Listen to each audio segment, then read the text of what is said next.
Innal hamdalillah nahmaduhu wa nasta'inuhu wa nastaghfiruh wa na'udzu billahi min shururi anfusina wa min sayyiati a'malina may yahdihillahu fala mudilla lahu wa man yudlil fala hadiya lahu.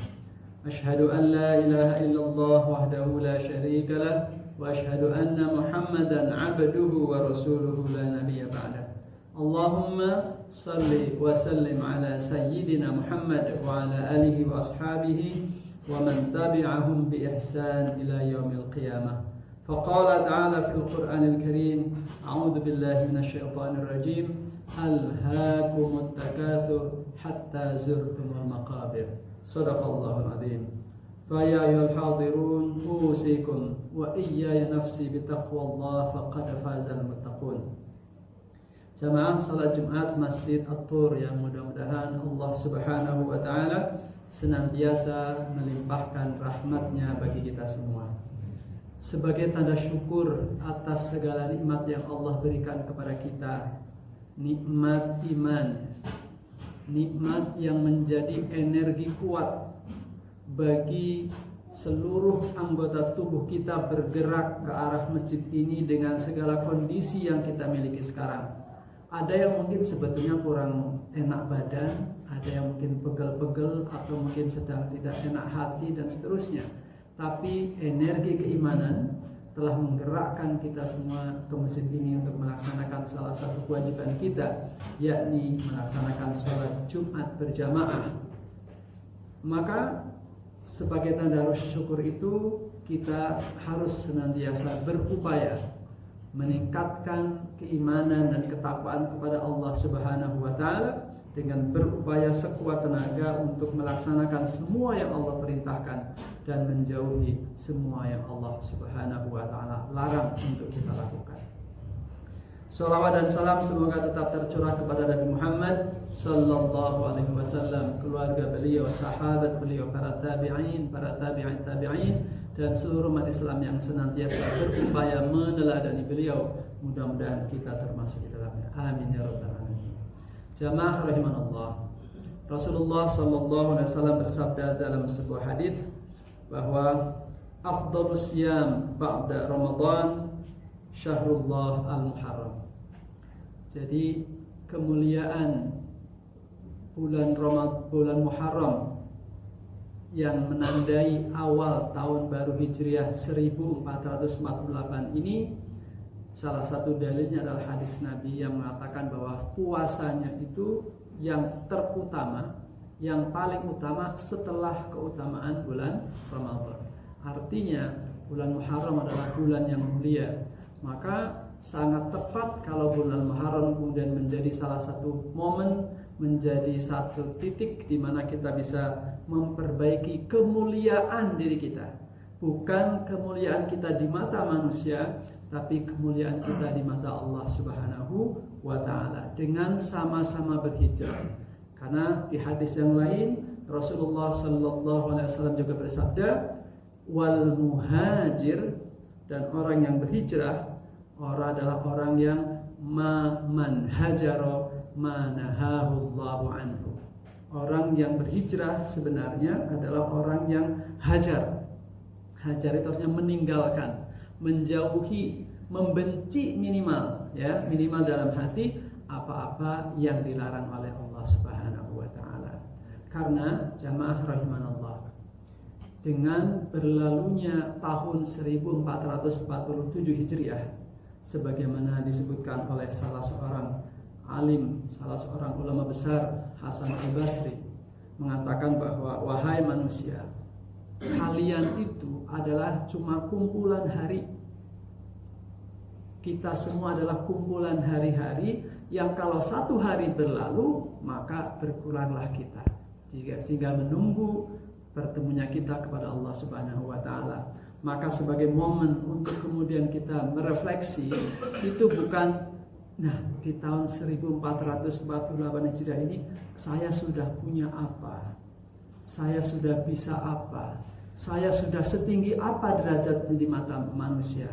Bukan sudah sehebat apa kita di mata manusia, tapi refleksinya adalah sudah seberapa banyak atau sudah seberapa siap kita untuk menghadap Allah Subhanahu wa taala jika ya dalam waktu dekat yang kita tidak tahu kita kemudian segera harus bertemu dengan Allah Subhanahu wa taala.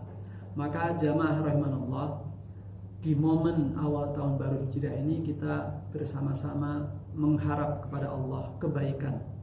Karena harapan kepada kebaikan itu bukan muncul karena suasana baik. Artinya ketika kemudian sekarang keadaan sedang baik maka tumbuhlah harapan. Tapi harapan itu muncul karena keyakinan kepada kita kepada Allah Subhanahu wa taala. Jadi semakin yakin seorang kepada Allah, maka harapan optimisme yang tumbuh juga akan semakin besar. Salah satunya jamaah rahimanallah adalah harapan yang tertuang dalam doa yang senantiasa kita panjatkan.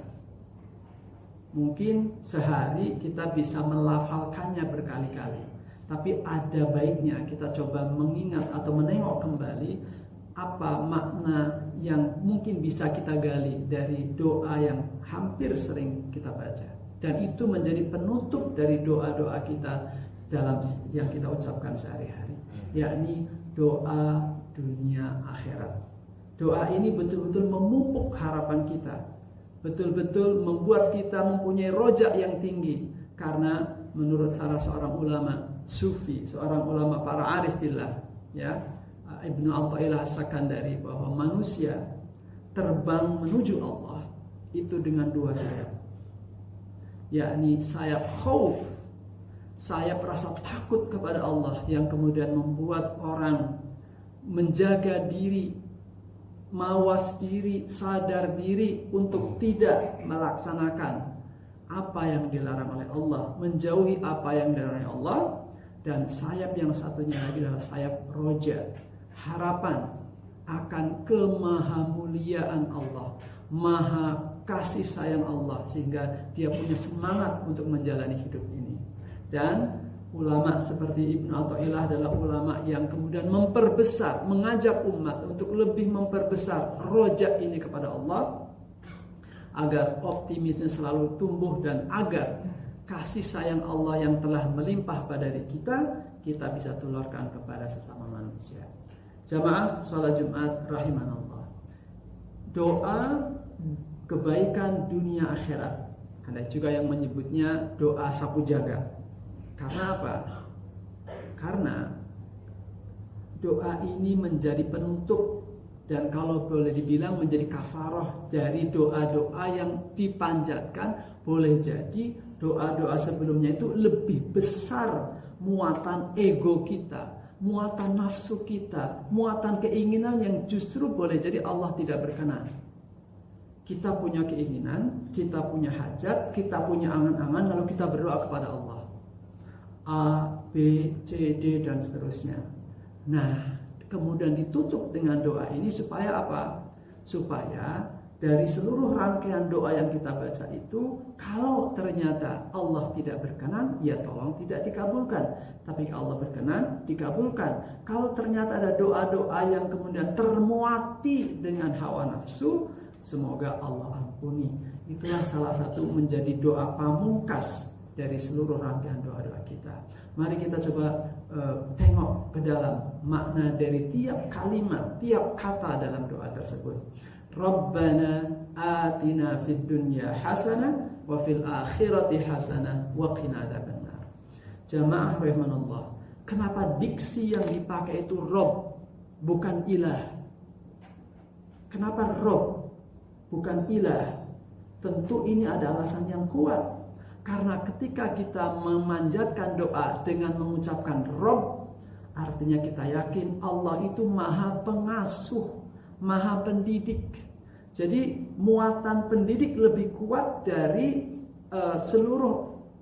semua atribut yang Allah miliki. Maka dengan doa ini kita yakin bahwa apapun nanti yang Allah berikan kepada kita, dengan menyematkan kata Rabb itu, maka kita yakin apapun itu nanti adalah bagian dari pendidikan kita, pendidikan yang Allah berikan kepada kita. Kalau diberikan yang baik, oh berarti ini memang kebaikan yang untuk kita. Tapi kalau ternyata tidak diberikan, atau malah diberikan sesuatu yang tidak berkenan di hati kita, boleh jadi ini adalah hal yang terbaik sebagai didikan Allah kepada kita. Sama dengan kalau orang yang sakit itu harus minum obat yang pahit, atau kalau misalnya terlalu parah harus dioperasi, itu bagian dari pendidikan baik, bagian dari mengobati sesuatu yang tidak baik dalam diri kita. Jadi diksi Rabb terpilih tentu sebagai paradigma bahwa Allah Maha mengetahui yang terbaik untuk kita, sehingga nanti hasilnya apapun yang kita minta, Allah akan berikan yang terbaik. Yang kedua, kata atina. Mengapa bukan hablana? Mengapa bukan berikan kepada kami, tapi atina, kedatangkan kepada kami? Jamaah rahimanallah, kalau kata-kata memberi itu kan berarti yang nyampe ke kita hanya barang yang diberi. Tapi kalau datangkan kepada kami, itu artinya bukan hanya barangnya, bukan hanya bendanya, tapi orangnya, seluruh komponen yang nempel pada kebaikan itu, mohon datangkan kepada kami ya Allah.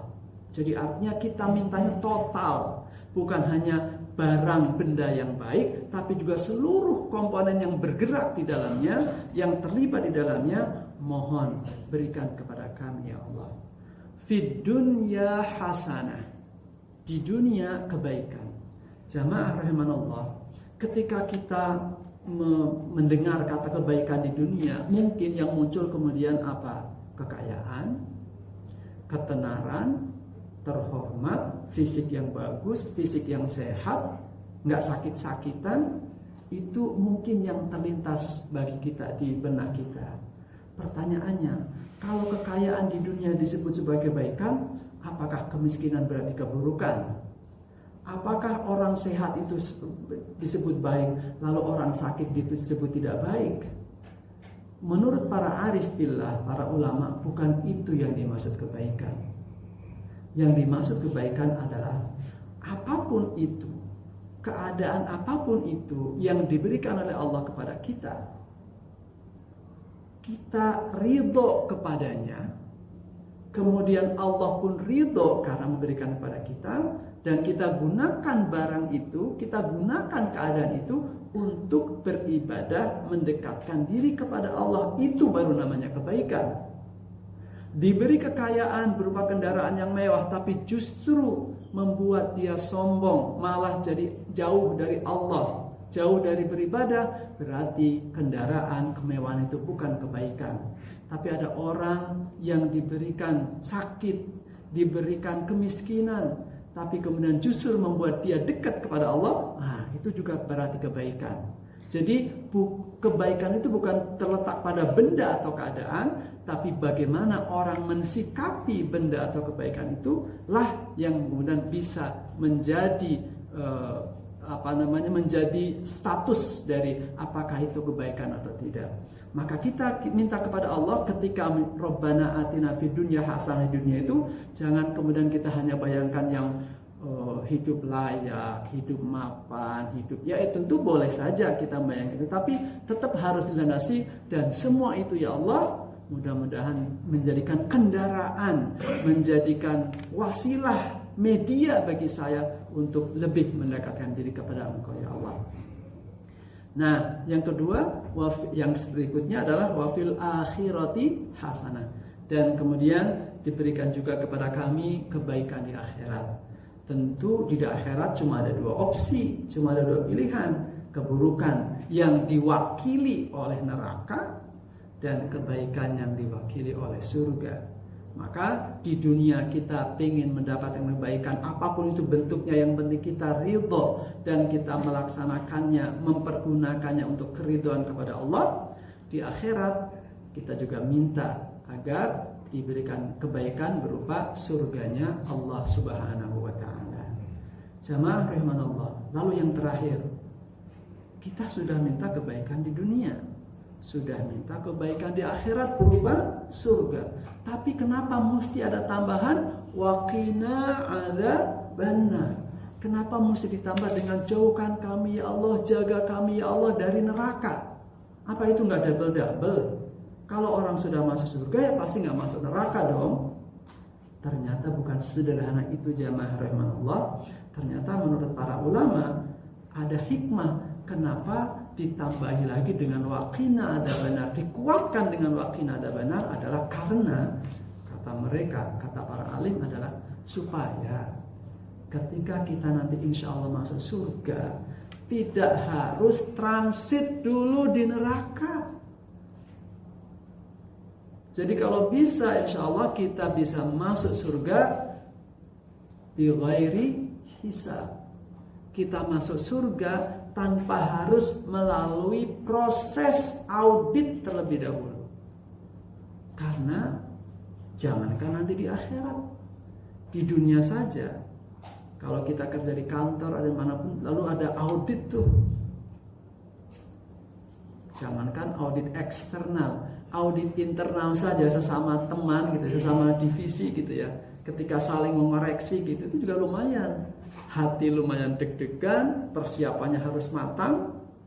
Apalagi nanti ada audit eksternal kalau kebetulan instansi atau perusahaannya itu menggunakan ISO. Nah, itu baru audit di dunia.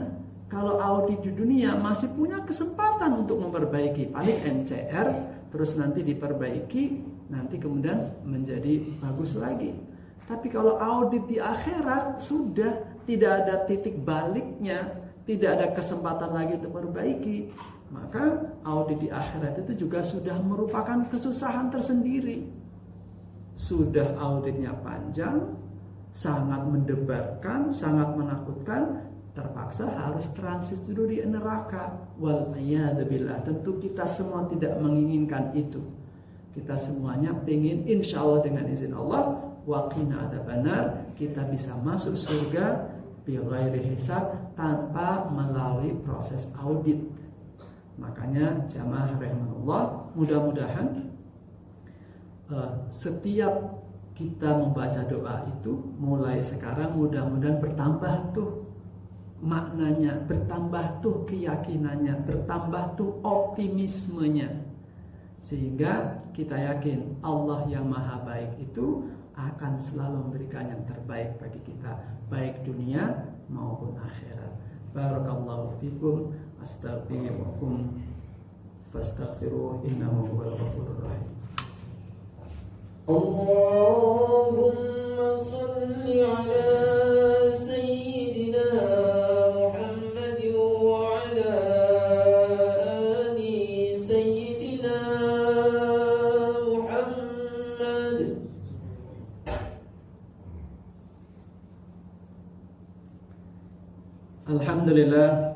Alhamdulillahilladzi hadana li hadza wa ma kunna linahtadiya laula an hadana Allah. Asyhadu an la ilaha illallah wahdahu la syarika lah wa asyhadu anna Muhammadan abduhu wa rasuluhu la nabiyya ba'dah. Allahumma shalli wa sallim ala sayyidina Muhammad wa ala alihi wa ashabihi wa man tabi'ahum bi ihsan ila yaumil qiyamah, amma ba'du. Rabbi shrah li sadri wa yassir li amri wahlul 'uqdatam min lisani yafqahu qawli. Faqala ta'ala fil Qur'anil Karim, a'udzu billahi minasy syaithanir rajim. Wa'bud rabbaka hatta ya'tiyakal yaqin. Dan sembahlah Allah. Kita gunakan setiap detik dari nafas kita, setiap gerak dari anggota tubuh kita, setiap lintasan pikiran dalam hati kita, dalam benak kita, semuanya mudah-mudahan kita tujukan hanya untuk beribadah kepada Allah Subhanahu wa taala, sebagaimana ayat dalam surat Al-Hijr tadi, wa'bud rabbaka. Sampai kapan? Hatta ya'tiyakal yaqin, sampai nanti datang sesuatu yang yakin pasti tiba, yang meyakinkan pasti datang, yakni kematian. Mudah-mudahan setiap detik yang kita lalui adalah rangkaian dari ibadah kepada Allah Subhanahu wa taala. Fa ya ayyuhal hadirun ittaqullaha haqqa tuqatih wa la tamutunna illa wa antum muslimun. Maka di akhir khutbah ini mari kita berdoa semoga di awal tahun ini dan sepanjang tahun nantinya kita selalu dibimbing oleh Allah, dibantu oleh Allah, ditolong oleh Allah untuk menjadi hamba-hamba yang senantiasa bersyukur kepada Allah, hamba-hamba yang senantiasa berzikir kepada Allah, dan hamba-hamba yang senantiasa memperbaiki ibadah kepada Allah Subhanahu wa taala. Allahumma salli wa sallim wa barik ala sayyidina Muhammad kama sallaita wa sallamta wa barakta ala sayyidina Ibrahim fil alamin innaka Hamidum Majid. Wardallahumma 'anil khulafa ar-rasyidin Abu Bakar, Utsman, Umar, Uthman, Ali wa an baqiyati sahabati Rasul ajma'in walhamdulillahi rabbil alamin. Allahumma ighfir lil mu'minina wal mu'minat wal muslimina wal muslimat al ahya'i minhum wal amwat innaka sami'un qaribun mujibud da'wat faya qadiyal hajat. Allahumma aslih lana dinana alladhi huwa 'ismatu amrina wa aslih lana dunyana allati fiha ma'ashuna wa aslih lana akhiratana allati fiha ma'aduna waj'al al-hayata ziyadatan lana fi kulli khair waj'al al-mauta rahatan lana min kulli syarr. Allahumma a'inna ala dhikrika wa syukrika wa husna ibadatik. Rabbana atina fid dunya hasanah wa fil akhirati hasanah wa qina adzabannar. Wa sallallahu ala sayyidina Muhammad wa ala ali sayyidina Muhammad walhamdulillahi rabbil alamin. Ibadallah, innallaha ya'murukum bil adli wal ihsan wa ita'i dzil qurba wa yanha 'anil fahsya'i wal munkari wal baghi ya'idukum la'allakum tadhakkarun. Fadhkurullaha al-'azima yadhkurkum washkuruhu 'ala ni'amihi yazidkum wa la dzikrullahi akbar. Aqimus salat. Assalamualaikum warahmatullahi wabarakatuh.